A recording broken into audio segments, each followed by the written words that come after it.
e por se renovar, ela tem nos agraciado e tem nos sustentado até os dias de hoje. Eu tenho por certo que a graça abundante do Senhor nos acompanhará até a volta do nosso Senhor e Salvador Jesus Cristo. Queridos, abra sua Bíblia lá em Apocalipse, mantenha ela aberta ou acompanha pelo telão, tá? Apocalipse 7. Nós já lemos hoje a partir do verso de número 9 e lemos também o capítulo de número 8 inteiro. Por que eu já aproveitei e ler o de número 8?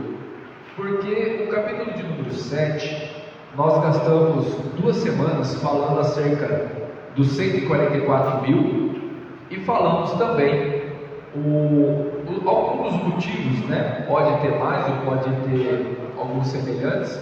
Motivo porque a tribo de Dan foi excluída e qual é a importância desse selo, né? Desse selo que os anjos estavam colocando nas testas daqueles que foram escolhidos da parte de Deus para que eles fossem poupados, de certa forma, da grande tribulação ou da grande invasiva dos inimigos de Deus contra o povo de Deus.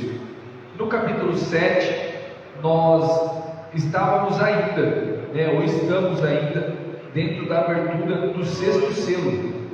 O 6º selo foi abordado alguns assuntos e hoje, obrigado, Deus abençoe. E hoje nós vamos, a partir do capítulo 8, falar sobre o 7º selo. Lembrando que o 7 é um número muito forte dentro do Apocalipse, né? Falando sobre as 7 cartas, sobre os 7 espíritos, 7 olhos, 7 chifres. Tudo isso daí mostra uma totalidade, algo completo, né? Então nós vamos ver que dentro da abertura do 7º selo nós vamos ter ainda 7 trombetas dentro desse último selo, e cada trombeta e cada selo também tem as suas catástrofes, tem os seus ais, né, como nós lemos, e nós vamos nos surpreender um pouco com aquilo que há de acontecer para aqueles que ficarem para a tribulação e grande tribulação. Louvado seja o Senhor, que Ele tem nos dado, né, esse privilégio de estarmos alerta para que nós não venhamos ser pegos de surpresa, porque é como a Bíblia diz, e eu recito ela, que fala assim: só será pego de surpresa quem não estiver atento aos sinais, pois os sinais estão aí gritando que em breve, muito em breve, vai sair uma notícia de um povo que desapareceu, né? E louvado seja Deus que todos nós possamos estar nesse grande e glorioso dia, recebendo os nossos galardões, recebendo a parte de Deus, o galardão de Cristo, pelas nossas eficientes ou ineficientes obras dentro dessa terra. Bom, chegamos então no capítulo 7, no verso 9, ele vai começar a mudar o foco, porque até agora no capítulo 7 o foco está jogado para Israel. Agora o foco vira para os mártires, porque a Bíblia fala assim, depois destas coisas olhei, e eis aqui uma grande multidão, a qual ninguém poderia contar, de todas as nações, de tribos, povos, línguas, que estavam diante do trono perante o Cordeiro, trajados vestes brancas e com palmas nas mãos. Aqui nesse capítulo, versículo 9, nós já vemos aqui claramente que é um povo distinto dos 144 mil. Lembra que os 144 mil são pessoas de qual tribo? Da tribo de Israel, do povo de Israel, da nação de Israel. Então são 12 mil de cada tribo, das tribos de Israel. Então são israelitas. Os 144 mil está focado para israelita. Agora aqui já está focado para todas as tribos, línguas e nações. Inclui aqui os gentios, inclui os europeus. Gentio, só para detalhar aqui, chover no molhado, como se diz, gentio é todo aquele que não é judeu, tá? Então nós somos gentios. Alguns aqui podem ter nacionalidade, aí, descendência judaica, e não sabem, mas porém, aqueles que não têm. Então ele é um gentio, porque ele não é um judeu. E aqui vai ter incluso brasileiro, incluso espanhol, incluso russo, Estados Unidos, está incluso todas as tribos, todas as línguas.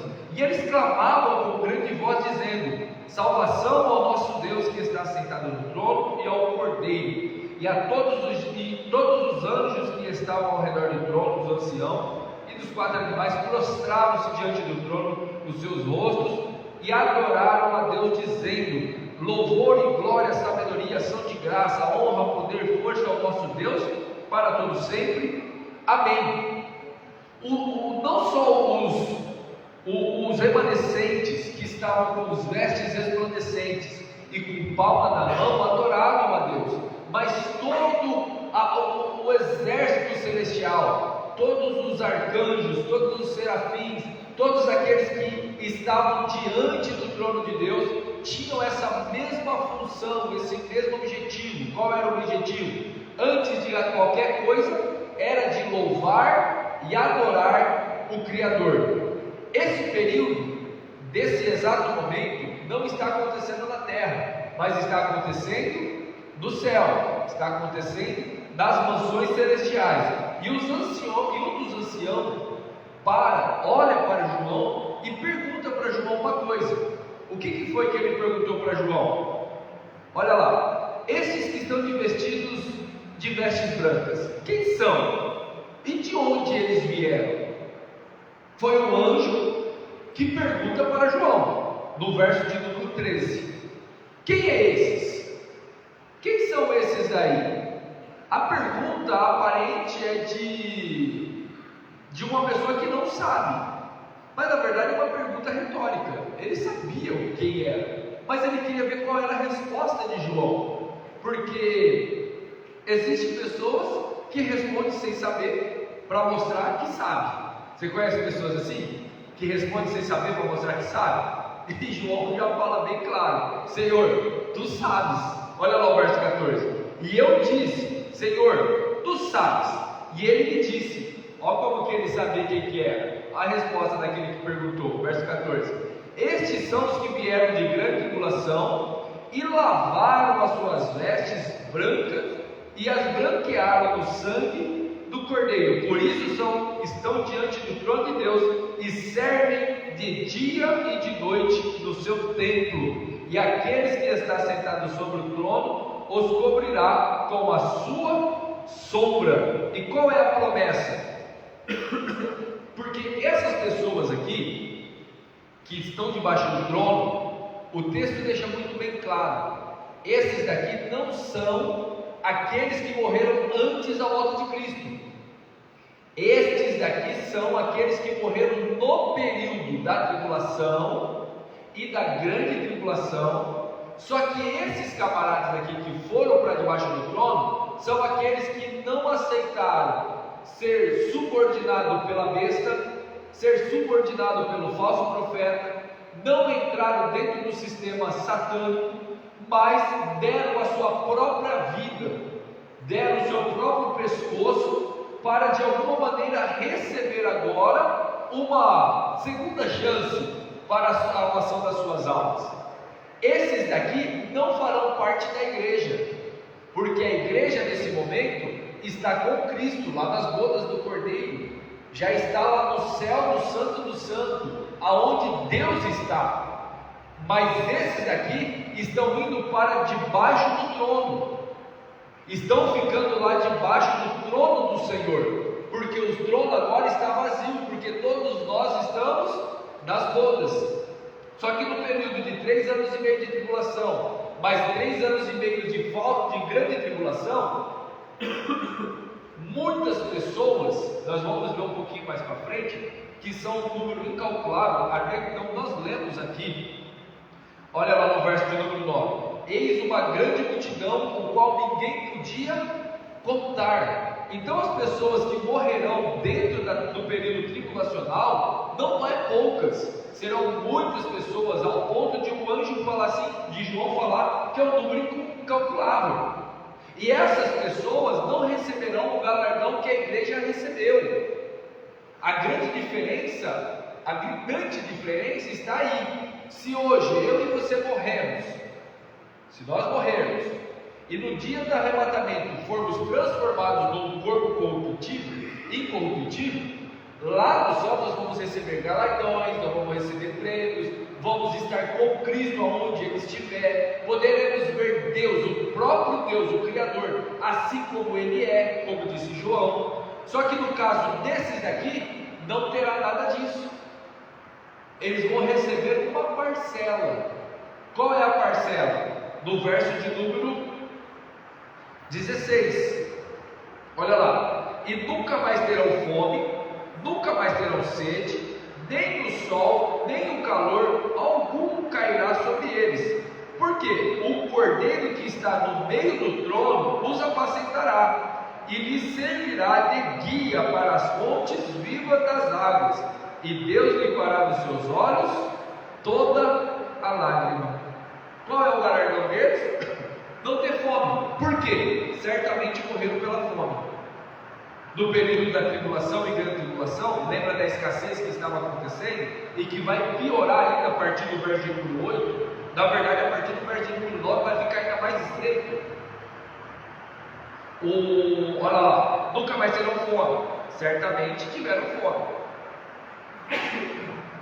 Desculpa, irmãos. Nunca mais terão sede. Certamente morreram também de sede, porque não podia comprar. Se não tiver a marca da besta no braço direito ou na testa, se não se infiltrar ou se não estar dentro do sistema corruptivo ou do sistema diabólico, não terão acesso, porque o que foi destruído foi tudo? Não, foi partes da terra. Tipo, nós lemos aqui um monte de vezes a terça parte, não é? A terça parte do mar, a terça parte da terra. Por que a terça parte? É uma parte. É que nem se você pegar o todo e dividir em 3. Então 2 partes são boas, mas uma parte se estragou. Para fazer acesso às outras 2 partes boas, tem um porém. Qual é o porém? Eu tenho que me infiltrar dentro do sistema. Se eu não me infiltrar dentro do sistema, eu vou perecer. No caso desses que foram para debaixo do trono, pereceram fome, pereceram sede, pereceram, cadê aqui? Foram queimados no sol. Essa daqui pode ter sido torturas. Por quê? No primeiro século, um dos métodos de tortura para a igreja, sabe qual que era? Era pegar cera de abelha, passar no corpo da pessoa, toda aquela cera, e colocar ela exposta ao sol em um madeiro, amarrada no meio do deserto, naquele sol escaldante. Imagine a tortura e o que causava naquelas pessoas que passavam essa aflição. Eles tinham métodos de tortura inimagináveis no primeiro século. Se você entrar no museu da história, você vai ver que as torturas dos tempos de Cristo eram terríveis. Elas foram aperfeiçoadas depois, através do período em que chamamos de período das trevas, né, onde que houve a Santa Inquisição, houve perseguição, houve torturas aí que terríveis. Fizeram o berço de Judas, fizeram a catatuma de pregos, que é que colocava a pessoa e fechava uma tampa cheia de pregos e matava a pessoa. Colocavam cavalos e esticavam a pessoa até esquartejar as pessoas. Então foram muitas atrocidades que foram criadas pela engenharia da mente do homem. E no primeiro século, a crucificação mesmo. A crucificação, ela foi uma invenção que trazia àquele que era crucificado uma tortura. E qual era a tortura? A tortura do esgotamento, a tortura do falecimento por causa da dificuldade da respiração, da agonia de ficar cravado. Então tinha uma certa agonia. Eu vejo que a crucificação era uma tortura pesada? Sim. Só que existiam torturas muito piores do que a crucificação. Tem pregadores, isso daqui é muito bom que vocês saibam, que vão usar o método da tortura, da crucificação, para fazer um sensacionalismo, para trazer uma emoção e para até trazer um choro daqueles que ouvem acerca da morte de Cristo. Por quê? Foi doloroso? Claro que foi. Mas não foi só Cristo que morreu na cruz. Teve milhares que morreram da mesma forma que Jesus morreu. Ao ponto de você ver que no dia que Cristo estava sendo morto, crucificado, tinha dois junto com ele. Então a morte de crucificação, não foi a pior tortura, como muitos sensacionalistas dizem. Foi uma tortura? Sim. É difícil? Sim. Mas ainda existia piores. Um exemplo que eu acho que eu já falei aqui para vocês, que é o empalamento. Vocês lembram do que é o empalamento? Eu vou usar aqui a expressão para vocês entenderem o que é o empalamento. O empalamento era colocar uma pessoa, pastor, de posição retal, pegar uma estaca de 3 metros e meio aproximadamente, colocar, no caso do homem ou da mulher, colocar no ânus, estaquear, levantar de pé, colocar ele de pé e deixar que aquela estaca ia entrando pelo ânus e ia estraçalhando o intestino, o pulmão, até vazar pelo pescoço, pelo olho, pela boca, para onde saísse. É pior ou não é pior uma morte dessa?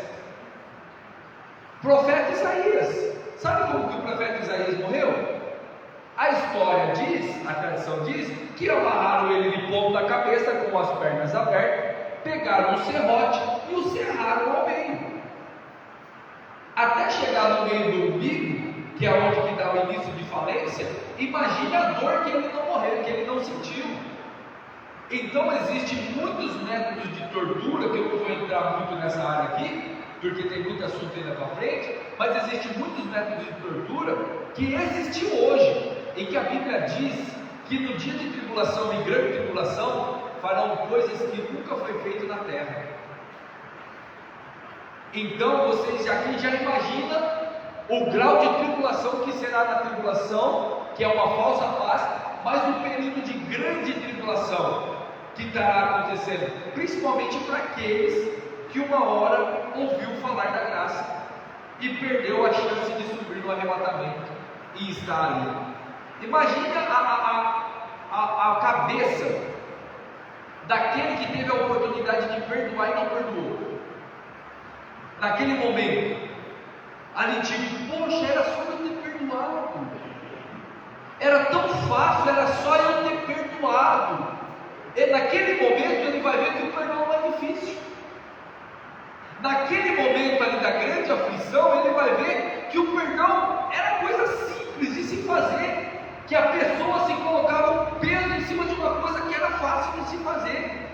Porque aquele que está se sentindo ofendido nunca consegue ver que Deus está dando uma oportunidade de ser privado dessa grande aflição, ainda que a tribulação, nós podemos dizer assim ainda, vamos lá, ainda que período de tribulação e grande tribulação se chama misericórdia ainda, porque Deus está dando mais uma chance aqui.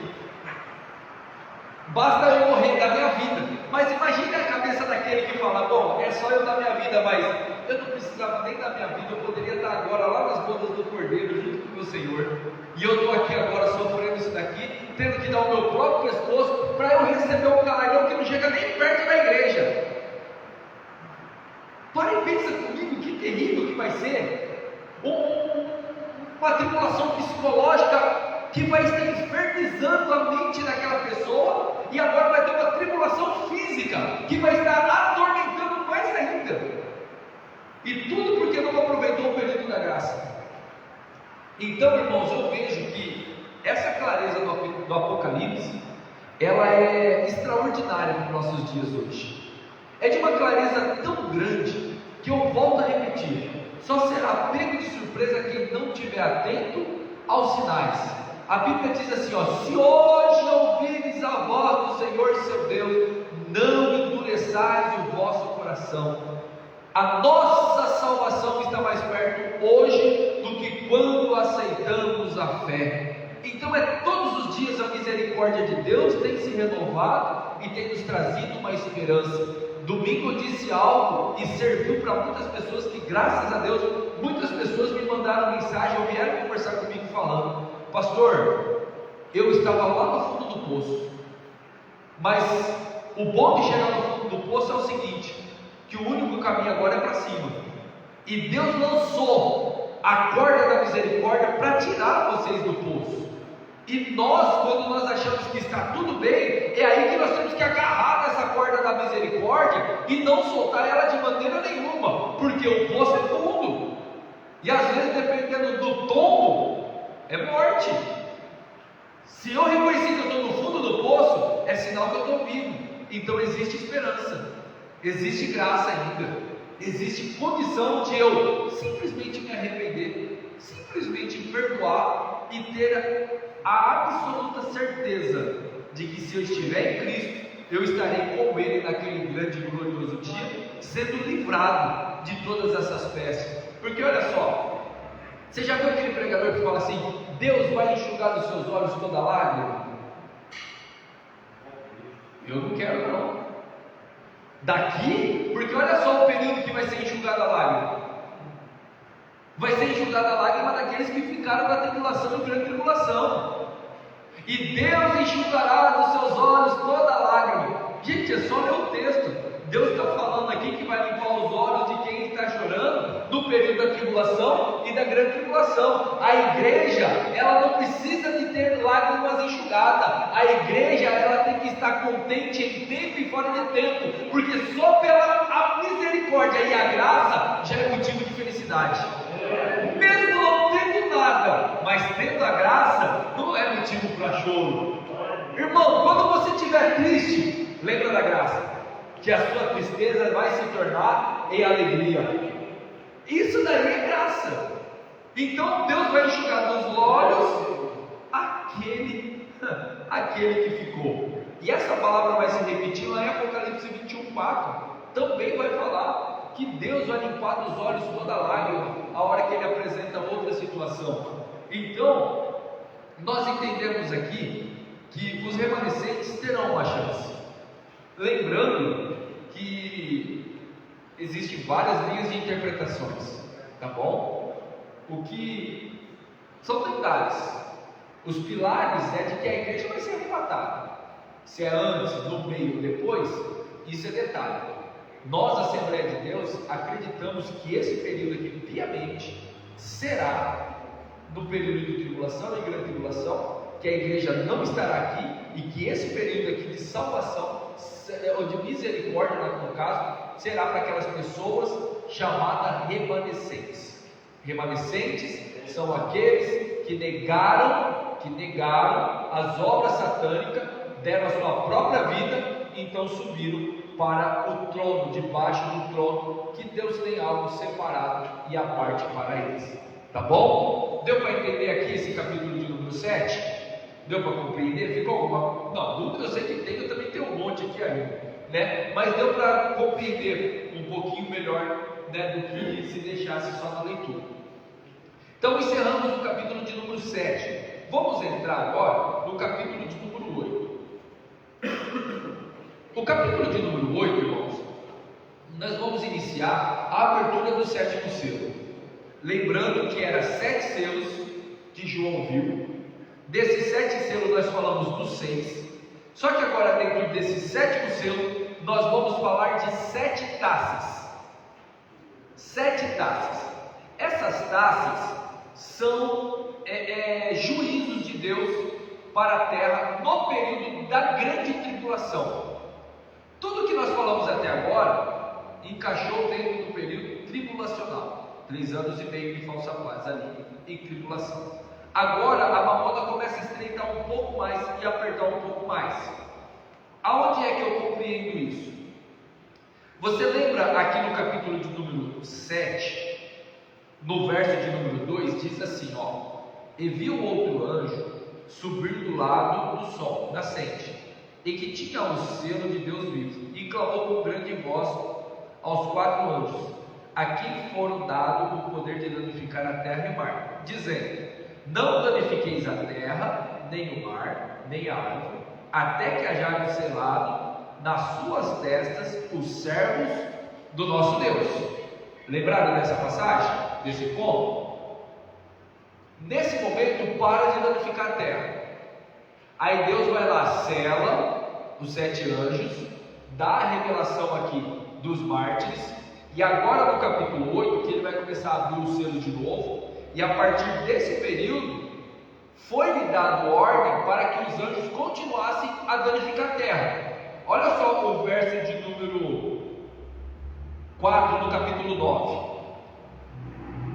Eu vou dar só um pulinho para frente, só para vocês entenderem que já é um período adiante daquele que nós acabamos de falar.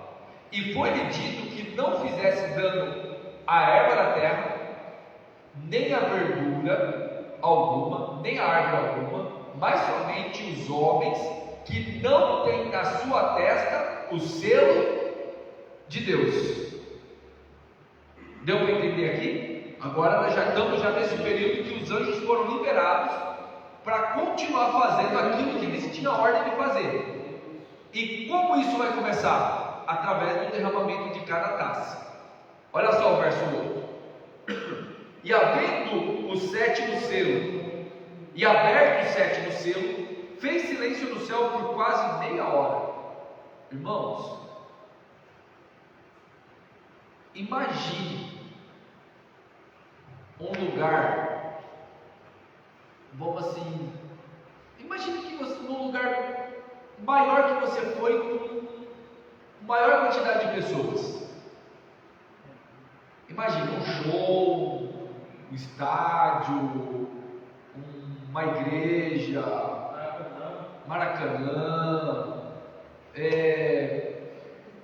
rua. Imagine, é possível ficar em silêncio com toda essa multidão onde você está? Mesmo se alguém falasse, para, não fala nada, será que eles conseguiriam não parar e não falar nada? Quem já teve multidão sabe que isso daí é bem impossível. Vocês têm noção do tamanho do céu? Vocês não têm noção? Gente, o céu é tão grande, mas tão grande, mas tão grande, mas tão grande, que o universo, só o universo, que é algo criado, mostra que eles são milhões de vezes maior do que propriamente a Terra. Você já viu o Sol comparado à Terra? Já viu o Sol comparado à Terra? São quantas terras cabem no Sol? 46? Quanto que é? Eu acho que é 46, eu não sei se é isso, mas você já viu também da Terra, né? Terra é grande. Ô irmão, eu moro lá no Jardim das Oliveiras, dá quase 8 quilômetros. O Marcelo mora lá no conterrâneo meu ali do lado, dá quase 8 quilômetros, já é longe. Nossa, eu não fui de a pé lá da Califórnia, já é longe, não é distante. Agora imagine o tamanho da Terra. Eu fui aqui em Portugal de avião, foram 12 horas de viagem direto. 12 horas dentro do avião a mais de 1000 km por hora. É grande, não é a Terra? Agora imagine o Sol. Agora imagine a Via Láctea, que é o nosso universo, o nosso sistema solar. O nosso sistema solar é um dos menores comparado aos milhares que existem. Então você vê que só o universo que é inanimado, humanamente falando, porque o universo ele está em constante movimento. Ele está ali, a natureza está viva, ela está andando, girando. O universo mostra que é gigantesco. Agora imagine o lugar celestial. 109.000 vezes maior. Agora quantas terras cabem dentro do Sol?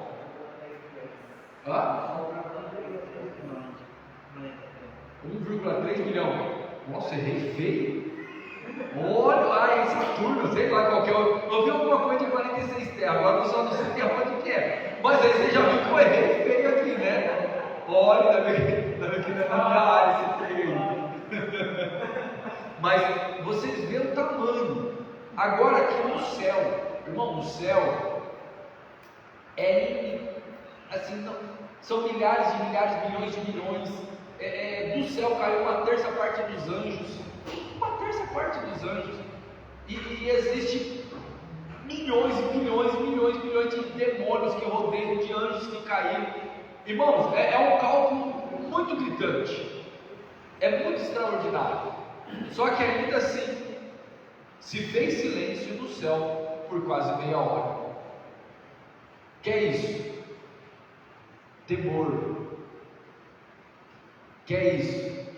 Querendo ver no que vai dar. Solução. Deus, e havendo aberto o sétimo selo, fez silêncio no céu por quase meia hora. Eu quero contar que já viu um minuto de silêncio já, pelas vidas que se perderam. Aqui se fez meia hora. Imagine o desastre que não irá acontecer agora na terra por essas taças sendo derramadas.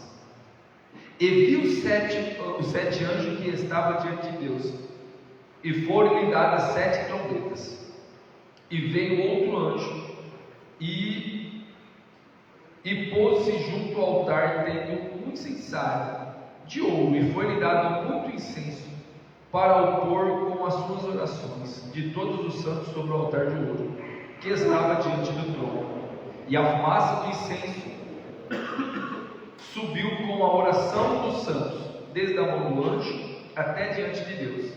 E o anjo tomou o incensário e o encheu de fogo do altar e lançou sobre a terra. E houve depois vozes e trovão, relâmpagos e terremotos. Aqui nós temos uma clara descrição de como funciona a questão da oração. A oração, ela não chega diretamente ao trono da graça. Ela passa, segundo o que nós estamos vendo aqui, ela passa por intermediários. O Espírito Santo intercede com gemidos inexprimíveis, porque nós pedimos e não recebemos, porque pedimos mal. Sabe aquele camarada que ora mais eloquentemente, que é a oração mais bonita de todos, que você olha e você fala, nossa, eu quero orar igual ele? Na verdade ele não sabe orar em nada. Sabe aquela pessoa que você fala assim, nossa, ele orou 1 hora, orou 2 horas? Na verdade ele não sabe orar em nada. Por quê? As nossas orações, elas são recheadas de coisas que estão contaminadas. Mesmo tem muitas pessoas que oram intercessoriamente em voz alta, oh Deus abençoe meu pastor, mas está lá dentro, lá no coração dele assim, não abençoa nada. Acredite, irmão, existe isso. Oh Deus abençoe meu vizinho, mas por pneu do carro dele, dentro da consciência, quantas orações já, tá bom, vamos ser racional e consciente. Quantas vezes nós mesmos já não pedimos para Deus abençoar quando nós estávamos com raiva? Na nossa ira, que Deus abençoe, vai, que Deus abençoe. Na nossa ira, quantas vezes a gente já não fez isso? Quantas vezes nós, no nervoso, e falamos assim, que Deus abençoe ele.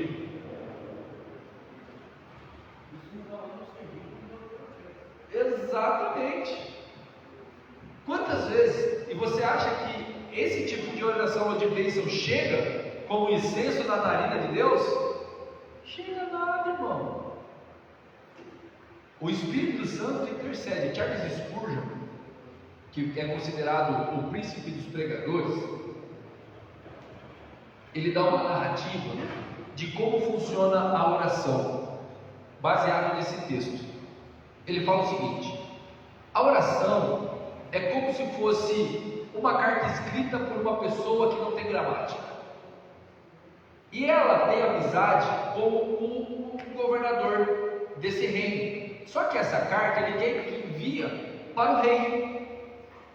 Só que ele não tem acesso ao rei, só que ele tem amizade com o governador, e mesmo assim ele é pobre e iletrado. Então o que ele faz? Ele chega até o governador, pede ao governador que ele possa escrever uma carta e enviar para o rei. O rei fala, o governador fala, ok, escreva a carta. Aí eu vou lá, a pessoa vai lá, escreve a carta, faltando pontuação, faltando vírgula, trocando as palavras, não dando sentido na frase, e tira isso, põe aquilo, tal. A hora que o governador pega aquela carta, ele não pega aquela carta bruta do jeito que está e leva diretamente para o rei. Isso daí não se faz dentro de uma hierarquia. Só que o governador faz o quê? Ele pega aquela carta, reedita aquela carta, ele coloca a vírgula no lugar certo, ele coloca o ponto no lugar certo, ele coloca a essência do lugar certo do pedido, ele às vezes até modifica alguma palavra sem tirar a essência da vontade daquele que escreveu. E quando está tudo reeditado, é que nem escrever um livro. Você já viu como que escreve um livro? Eu vou lá, eu estou escrevendo um livro, eu estou escrevendo, blá, blá, blá, blá. Mas antes daquele livro ser publicado, ele tem que ir para uma editora. E dentro dessa editora ele vai corrigir a ortografia, vai corrigir a pontuação, vai os espaços, vai editar tudo para ficar bem certinho. É assim que funciona. Quando ele pega aquela carta, faz o que tem que fazer, aí ele pega e leva para o rei. Aí o rei lê aquela carta e dá a sentença, se é para sim ou se é para não. Assim funciona mais ou menos a nossa oração. Nenhuma das nossas orações chega a Deus se não passar pela intercessão do Espírito Santo, se não passar pelo fogo do incensário aqui que o anjo está falando. Depois que passou pelo anjo, aí chega até o trono. E tem muitas das coisas dentro da carta que o governador tá escrevendo que ele tira, porque ele vê que é desnecessário. É que nem, por exemplo, uma pessoa está passando fome. A pessoa está passando fome, mas ela pede um carro. Aí o que ele vai fazer? Não, pai, tira isso daqui e dá um prato de comida para ele. Vai tirar o carro da lista e vai colocar aquilo que é necessário. Porque ele está passando fome, ele não está passando dificuldade de andar. Ele precisa comer. Então não é o carro que vai sustentar ele, é a comida. Então ele tira aquilo que não vale e coloca aquilo que vale. É aí que nós oramos e não recebemos, porque pedimos e pedimos mal. Pedimos para gastar com os nossos deleites. Então tem muita coisa que nós não recebemos porque nós vamos gastar à toa, desnecessariamente, e pode causar um dano muito devastador dentro da nossa vida. Então nesse caso aqui, nessa exposição aqui do capítulo 8, nós já entendemos já como que funciona a oração.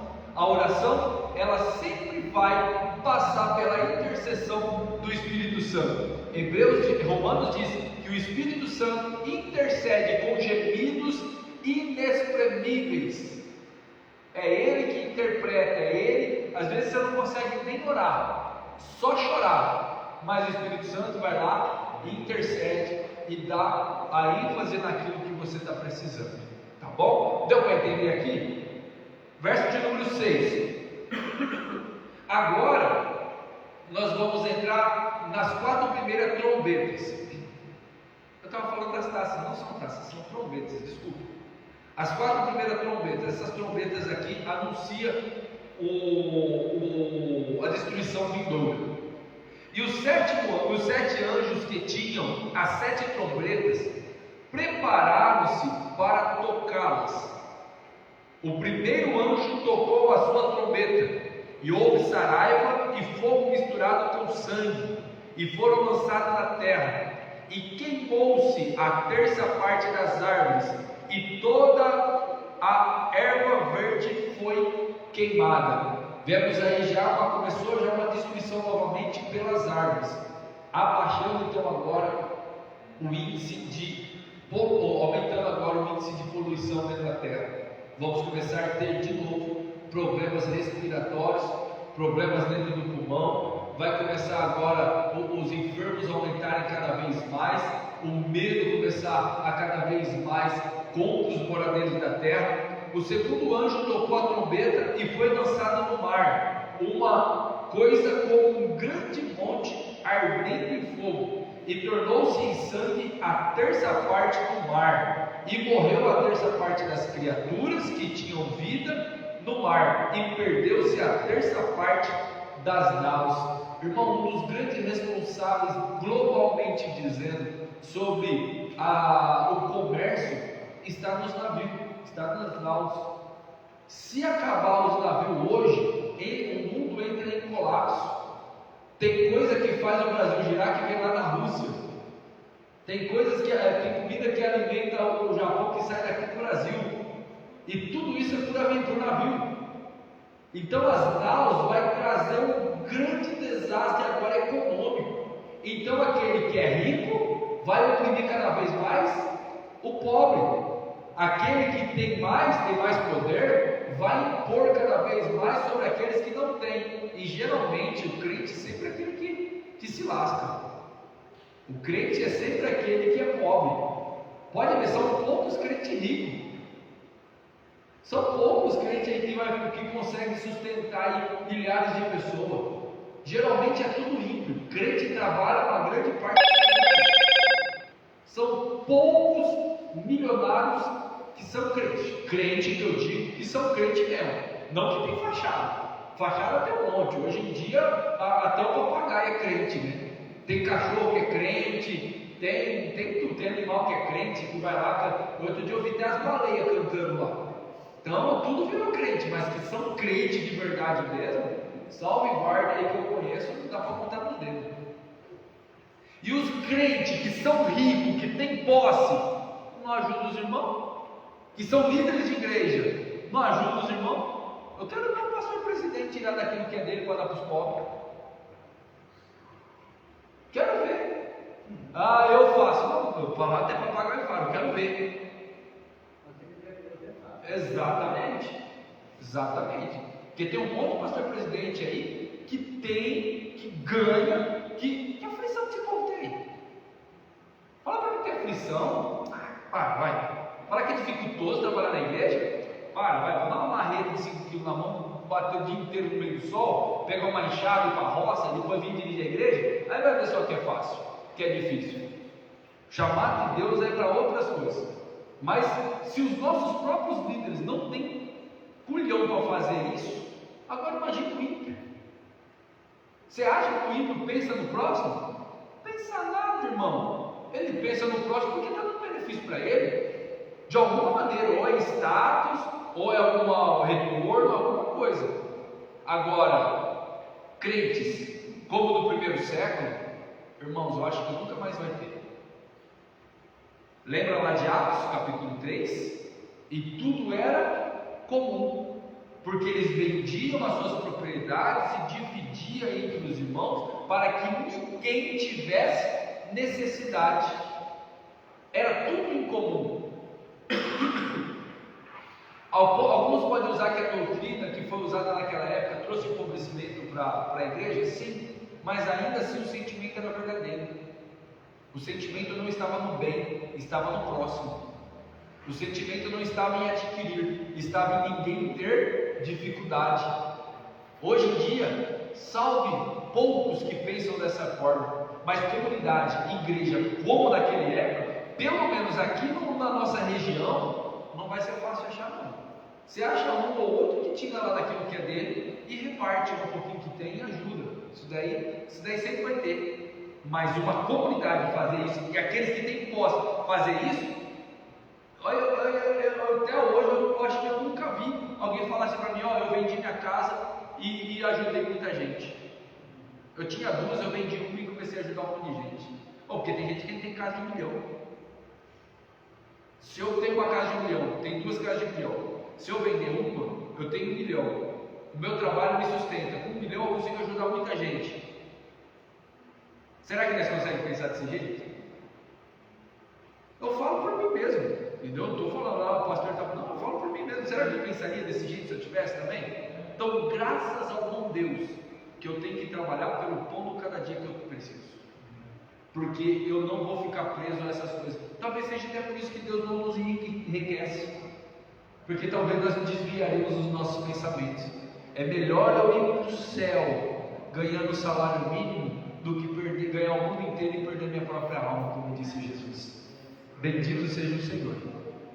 E o terceiro anjo tocou a sua trombeta e caiu do céu uma grande estrela ardendo como uma tocha, e caiu sobre a terça parte do rio e sobre a fonte das águas, e essa estrela era Absinto, e a terça parte das águas tornou-se um abismo, e muitos homens morreram das águas, porque se tornaram amargas. A água foi envenenada. Olha, tudo com dízimo, tudo gira no meio da natureza. Porque o homem, as pessoas não pensam, principalmente aqueles que são os bons da boca mesmo. Eles acham que a natureza não vai requerer de novo aquilo que estão fazendo. Ela vai requerer, e Deus vai permitir isso daí. Tem gente que diz assim, a religião vai destruir o mundo. Vou falar até gravando aqui. A religião não vai destruir o mundo. O que vai destruir o mundo como planeta, o que pode destruir o mundo como planeta, é esse crescimento desenfreado aí dessas armas nucleares, esse crescimento desenfreado aí de armamento bélico, esse negócio biológico. Você acha que o câncer veio só natural? Veio uma pipoca, que não tem dedo do homem aí para aumentar esse trem aí por causa da indústria farmacêutica que lucra bilhões e bilhões e bilhões por mês aí. Quanto que você acha que custa uma quimioterapia? Porque tem pessoas que começam a fazer quimioterapia e depois piora. Ao invés de melhorar, piora. Então tem muita coisa aí que Deus vai requerer. O homem é essas coisas que vão destruir o mundo. Não é a religião não. A religião ou a ideia espiritual, ela pode trazer algum certo transtorno, ela sendo mal ensinada, mas ela não mata ninguém. Matou no período das trevas, mas hoje a ciência desenfreada mata muito mais do que a religião ignorante no passado. Então o homem, ele sempre vai querer colocar culpados, nunca vai querer assumir que ele é o problema. Esses camaradas que entram na Amazônia e desmatam lá mais de não sei quantos por cento da Amazônia, já está causando problema atmosférico para o mundo. Agora imagine as catástrofes que não vai acontecer naquele período. O quarto anjo tocou a sua trombeta e foi ferida a terça parte do sol, e a terça parte da lua, e a terça parte das estrelas, para que a terça parte deles se escurecesse e a terça parte do dia não brilhasse, e semelhantemente à noite.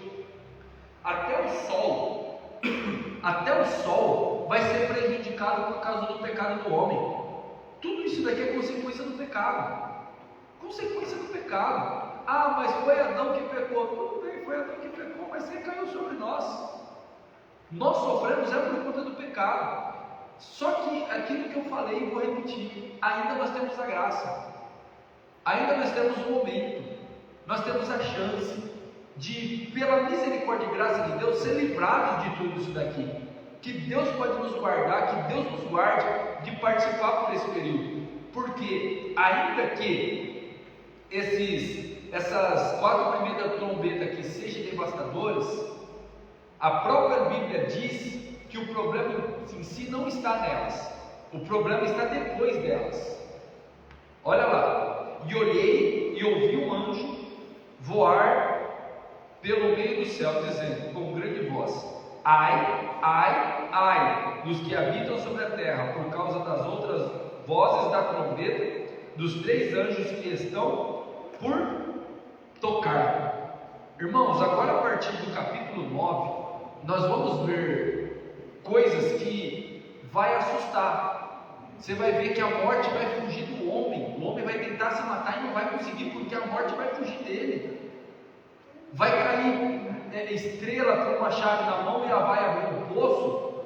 Eu vou só dar um spoiler já para você ficar ansioso, que vai liberar demônios que eles estão presos hoje. Porque se eles estivessem soltos hoje, eles nem Satanás, nem Lúcifer, nem Hilel, eles obedeceriam, que são muito pior do que Satanás. Você acha que Satanás é ruim? Você não conhece esses daqui que estão presos, que caiu junto com ele.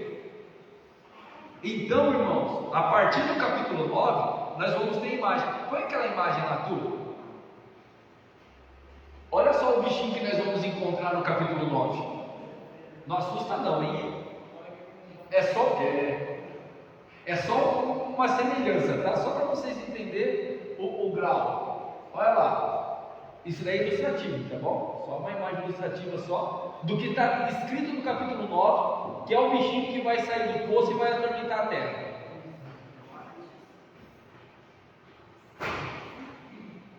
Olha lá que bichinho. Que Deus nos guarde disso. Amém, irmãos? Glória a Deus.